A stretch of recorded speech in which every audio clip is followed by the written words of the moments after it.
यादव मंच में आपका स्वागत है।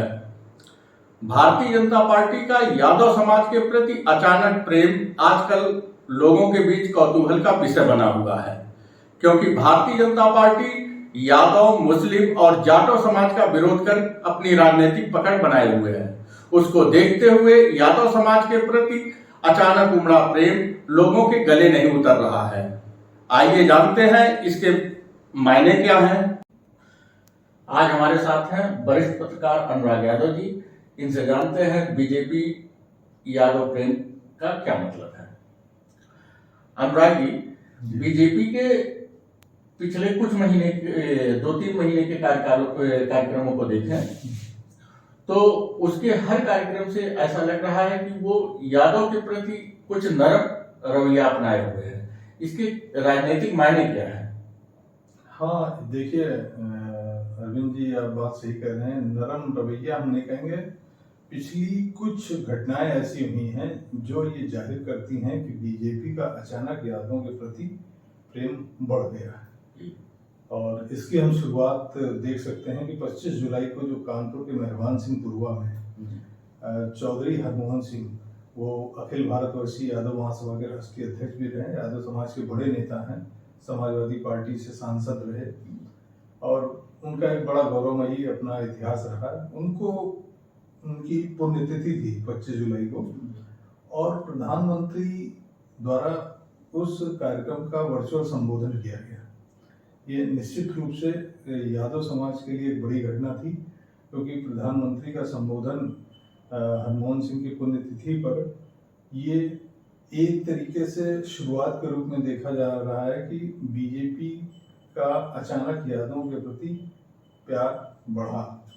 उसके बाद की अगर हम दूसरी घटना पर गौर करें तो केंद्रीय संसदीय बोर्ड, जो भारतीय जनता पार्टी या किसी भी पार्टी का सबसे महत्वपूर्ण समिति होती है, सबसे महत्वपूर्ण बॉडी होती है, उसमें डॉक्टर सुधा यादव, जो पूर्व सांसद रही हैं हरियाणा से, उनकी अचानक एंट्री होती है।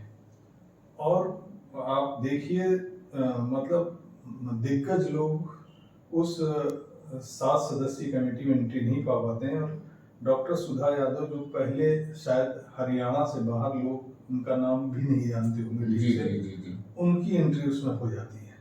तो ये एक दूसरी बड़ी घटना थी जो ये बताती है कि कहीं ना कहीं यादवों के प्रति बीजेपी का प्यार बढ़ रहा है, बीजेपी का लगाव बढ़ रहा है। इसके बाद हम अभी हाल की दशहरे पर बीजेपी से का जो सहयोगी संगठन है आरएसएस, राष्ट्रीय स्वयंसेवक संघ की स्थापना दशहरे को हुई थी और दशहरे पर वो अपना स्थापना दिवस मनाता है। अभी 5 अक्टूबर को जब दशहरा था तो पहली बार राष्ट्रीय स्वयंसेवक संघ के इतिहास में चमत्कारिक घटना हुई कि अभी तक के इतिहास में कभी भी किसी महिला को आरएसएस ने अपना मुख्य अतिथि नहीं बनाया। पहली बार किसी महिला को मुख्य अतिथि बनाकर आरएसएस ने अपना पुराना रिकॉर्ड तोड़ा। और उससे भी खास बात यह कि वो महिला मुख्य अतिथि एक यादव महिला थी और वो थी पर्वतारोही संतोष यादव। तो ये 2.5 महीने के अंतराल में 3 जो बड़ी घटनाएं हैं वो ये दर्शा रही है कि बीजेपी की अपनी रणनीति में, अपनी राजनीतिक रणनीति में, अपनी सामाजिक रणनीति में एक बड़ा परिवर्तन दिखाई पड़ रहा है और वो खासकर यादव कमेटी के प्रति है। आप अगर देखें, अगर बीजेपी की राजनीति को समझें तो बीजेपी की राजनीतिक रणनीति हमेशा ये रही, और खासकर हम विशेषकर हम यूपी या हिंदी पट्टी की बात करें तो हिंदी पट्टी में बीजेपी ने 3 समुदाय के विरोध और उनको अपनी राजनीति से अलग रखकर सफलता पाई है। ये एक बीजेपी की जो राजनीतिक रणनीति रही वो ये रही कि उसने यादव, मुसलमान और जाटव, ये 3 कम्युनिटी को अपने राजनीति से अलग रखा और इनका विरोध किया और इनके विरोध के बल पर उसने समर्थन जुटाया। और आप देखिए अभी हाल ही के यूपी का विधानसभा चुनाव हुआ, हाँ, उसमें भारी सफलता उसने प्राप्त की। तो जो पार्टी इन तीन समुदाय यादव, जाटव और मुसलमान के विरोध पे टिकी, अचानक वही पार्टी यादव प्रेम दिखाने लगती है। तो निश्चित रूप से ये एक चौंकाने वाली घटना है और जो राजनीतिक पंडित हैं उनके लिए भी विशेष रूप से गौर करने वाली बात है। तो क्या आपको ये नहीं लगता है अभी तक जो राजनीतिक पार्टियां यादव समुदाय पे अपना कब्जा मजबूत रखती थी, वो विपक्षी क्या बीजेपी के इस चाल को कामयाब होने देगा? देखिए, जो ये बीजेपी का यादव प्रेम है वो निश्चित रूप से बीजेपी की एक अपनी सोची समझी रणनीति है। ऐसा नहीं है कि वो अचानक इस तरीके की कोई घटना हो गई या कोई इस तरीके का कार्यक्रम हुआ कि प्रधानमंत्री ने उसको संबोधित कर दिया या संसदीय बोर्ड में डॉक्टर सुधा यादव का एंट्री मिल गई। ये बीजेपी कोई भी काम करती है तो बहुत सोच समझ के वेल प्लान तरीके से वो काम करती है। तो ये भी उसकी एक सोची समझी रणनीति है। इसके पीछे जो मुझे लगता है कि देखिए दो चीजें हो सकती है। एक तो 2024 का चुनाव है जी। अगर देखिए भारतीय समाज को अगर देखें तो ये पूरी तरह जाति आधारित समाज है, ठीक है। और हमारी जो भारतीय राजनीति है पूरी तरह कास्ट बेस्ड है। जाति से ही राजनीति की शुरुआत होती है। कोई कुछ भी कहे, कोई पार्टी कितना भी जातिवाद के खिलाफ प्रवचन दे, बात करे, लेकिन जब वो अपने प्रत्याशी तय करती है, अपने उम्मीदवार तय करती है, तो वो तुरंत सबसे पहले ये देखती है कि वो किस जाति से है और जिस क्षेत्र में लड़ रहा है वहां पर उसकी जाति के कितने वोट हैं। बिल्कुल बिल्कुल, ये बिल्कुल क्लियर है। इसमें कोई भी पार्टी, मतलब हम किसी एक पार्टी विशेष को नहीं कह रहे, सभी पार्टियों का ये सिद्धांत है, इसी तरीके से वो काम करती है। अब हम अगर भारतीय राजनीति में जो मुख्य जातियां हैं, अब उनका हम रोल देखें तो जाट हैं, यादव हैं, कुर्मी हैं, जाटव हैं, ब्राह्मण हैं। ये ऐसी कुछ जातियां, गुजर हैं, ये ऐसी कुछ जातियां हैं जो भारतीय राजनीति को प्रभावित करती हैं और वो कई जगह कैंडिडेट को जिताने और हराने का ताकत रखती हैं। बिल्कुल बिल्कुल, ठीक है। ऐसे में इन जातियों में यादव भी नाम प्रमुख है और अभी तक ये समुदाय बीजेपी के खिलाफ रहा या बीजेपी ने इससे दूरी बनाकर रखी।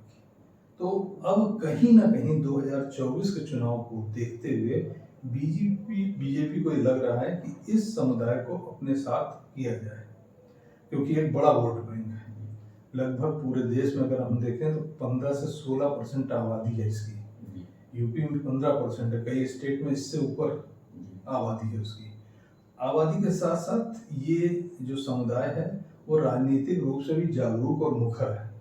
तो ऐसी जाति को अगर बीजेपी अपने साथ जोड़ती है तो निश्चित रूप से उसके वोट बैंक में वृद्धि होगी। तो किसी भी जाति को अगर आप अपने साथ जोड़ना चाहते हो तो निश्चित रूप से उसके समाज के लोगों को आपको स्थान देना पड़ेगा। तो एक तो रणनीति बीजेपी ये हो सकती है कि वो यादवों को अपने वोट बैंक से जोड़ना चाहती है, अपने साथ लाना चाहती है और यादव वोट बैंक को में सेंधमारी कर रही है। एक चीज ये। दूसरी चीज ये हो सकती है कि बीजेपी की एक और रणनीति रही है कि अभी कुछ समय पहले एक चर्चा चली थी कि विपक्ष विहीन सरकार, वो नहीं चाहती कि कोई भी विपक्ष रहे। ये विपक्ष का आरोप था कि विपक्ष विहीन सरकार का दावा करती है और चाल है बीजेपी की किस तरीके का माहौल बने, तभी वो विपक्षी पार्टियों को खत्म कर रही है। तो अगर वो यादव वोट बैंक में सेंध लगाती है तो निश्चित मानिए कि इससे उत्तर प्रदेश में जहाँ समाजवादी पार्टी प्रभावित होगी, वहीं बिहार में आरजेडी प्रभावित होगी। और दोनों ये बड़े प्रदेश हैं और दोनों में ये प्रमुख विपक्षी दल है। अगर ये दोनों दल समाप्त होते हैं तो निश्चित रूप से वहां पर कहीं ना कहीं बीजेपी के लिए चीजें बड़ी आसान हो जाएगी। लेकिन अनुराग जी, जैसे बिहार की बात करें हाँ। तो बिहार में आरजेडी के पास यादव वोट बैंक काफी समय तक से रहा है और आज भी है। उसके लालू जी काफी दिनों बीमार चले, लेकिन इस समय वो भी जो है राजनीति में आ चुके हैं स्वस्थ होकर के। उत्तर प्रदेश में अखिलेश यादव समाजवादी पार्टी के हैं, ये लोग भाजपा के इस चाल को कामयाब होने देंगे? नहीं, आपका बहुत अच्छा सवाल है। कोई भी नेता अपनी पार्टी को खत्म नहीं होने देगा, अपने वोट बैंक को छिटकने नहीं देना चाहता। लेकिन आप एक अंतर भी देखिए, बीजेपी जब कोई काम करने चलती है तो वो बड़े वेल प्लान तरीके से, सुनियोजित तरीके से उसकी प्लानिंग होती है, उस पर वो काम करती है, मेहनत करती है और उसको एग्जीक्यूट कराती है। जबकि ये परिपाटी अन्य दलों में हमें दिखाई नहीं पड़ती। अन्य दल जो हैं, पहली चीज तो जो चर्चा आपने आज शुरू की, क्या इस बात की गंभीरता को लालू यादव, तेजस्वी यादव या अखिलेश यादव समझ रहे हैं? पहली चीज, क्योंकि कई बार तो ये होता है, बड़े गंभीर मुद्दे होते हैं और हम देखते हैं कि विपक्ष ना तो उसको उतनी गंभीरता से लेता है और ना जितना एग्रेसिव उसे होना पड़ता है, जितना उसको काम करना चाहिए उन मुद्दों पर, उतना काम करता दिखाई नहीं पड़ता। नंबर 1 चीज। नंबर 2 चीज, अगर ठीक है उनकी समझ में बात आ रही है कि बीजेपी हमारे मूल वोट में सेंधमारी करने जा रही है, तो उसको रोकने के लिए उनकी क्या रणनीति होगी, वो कितना उसमें उसको जमीन पर उतार पाएंगे, ये भी देखने वाली बात है। क्योंकि देखिए, बीजेपी की खिलाफत से अगर हम यूपी में देखें तो करीब 5 साल यादव सत्ता से बाहर रहा, ठीक है। आप सत्ता में अगर उसकी भागीदारी को देखें तो पहले तो एक राज्य मंत्री था, वो भी स्वतंत्र नहीं थे, ये गिरीश यादव जी, आपकी बात उनको स्वतंत्र प्रभार मिल गया, ठीक है। तो इतने बड़े समुदाय का एक मंत्री, वो भी स्वतंत्र प्रभार ना हो, और जब दूसरा टर्न मिलता है तो उसको स्वतंत्र प्रभार का, वो भी खेलकूद जैसा विभाग दे दिया जाए, तो सत्ता से इतने लंबे समय से वंचित रहने के बाद कहीं ना कहीं यादव समाज भी वो चाह रहा है कि उसकी भागीदारी सत्ता में हो। तो ये इस बात को किस तरीके से जो विपक्षी दल है वो रोक पाएगा, नंबर 1 चीज। नंबर 2 चीज, वो अपने मूल वोटर को बांधे रखने में कितना सफल होगा, उसके पास क्या कार्यक्रम है, कौन सी योजनाएं हैं कि अपने वो मूल वोटर को छिटकने नहीं देगा। जबकि बीजेपी जैसी बड़ी पार्टी जो हर फन माहिर है, वो उसमें सेंधमारी करने के लिए लगी हुई है। तो ऐसी स्थिति में उसको रोक पाना कठिन चीज है। मैं ये नहीं कहता कि ये संभव है, लेकिन एक कठिन चीज है।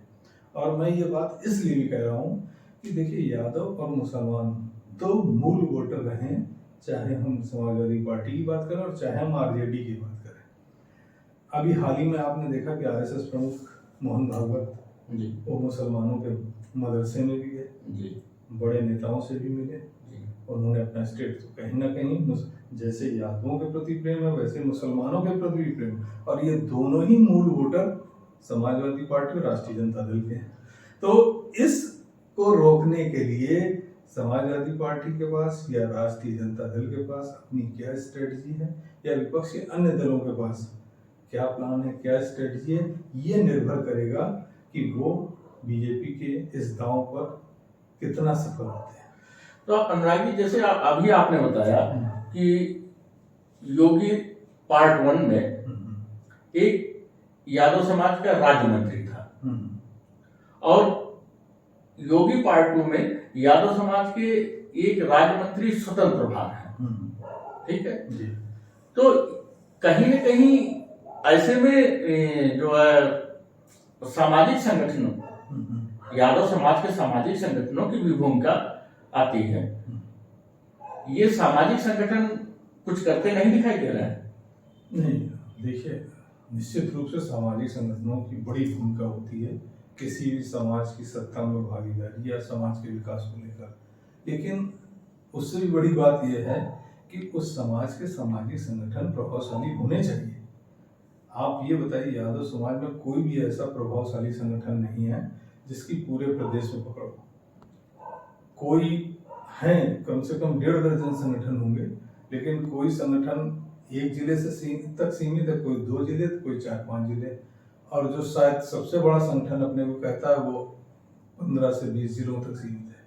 तो इस तरीके के संगठन, ये क्या भूमिका, इनकी क्या भूमिका हो सकती है, ये हम आप बहुत अच्छी तरह समझ सकते हैं। तो सामाजिक संगठन तो किसी भूमिका में मुझे नहीं नजर आते, और यादव समाज राजनीतिक रूप से तो जागरूक है, यही कारण है कि वो सामाजिक रूप से उतना जागरूक नहीं हो पाया।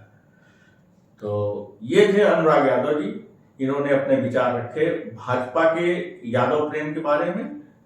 अब आने वाला वक्त बताएगा कि यादव समाज भाजपा के इस जाल में फंस जाएगा या किसी और की नीतियों के साथ खुलेगा। इसी के साथ आज की चर्चा समाप्त होती है। हम अगले एपिसोड में फिर नए मुद्दे के साथ आपसे फिर मिलेंगे, और इसी तरह के वीडियो देखने के लिए यादव मंच को सब्सक्राइब करें। नमस्कार। Hey there.